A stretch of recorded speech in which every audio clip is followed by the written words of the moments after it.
আমেরিকার প্রাইমারি স্কুলগুলোতে এই শিক্ষাও দেওয়া হচ্ছে। তাদের পাবলিক প্রাইমারি স্কুলের একটা বই আছে, নাম আই এম আ জাজ। এই বইয়ের মধ্যে ছোট বাচ্চাদেরকে শেখানো হচ্ছে, I have a girl mind but a boy body. আমার দেহটা পুরুষের হলেও আমার মস্তিষ্ক মেয়ের। বাচ্চাকে শেখানো হচ্ছে, আমার দেহটা পুরুষের হলেও আমার মস্তিষ্ক মেয়ের। This is called transgender. ওখানে এটা লেখা আছে, এটাকে ট্রান্সজেন্ডার বলা হয়।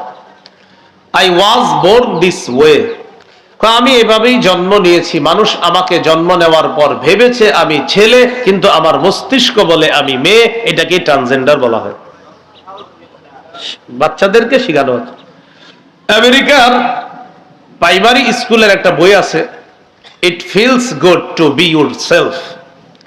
এই বইয়ের মধ্যে আছে, বাচ্চাকে শেখানো হচ্ছে, সি, দেখো, হোয়েন ইউ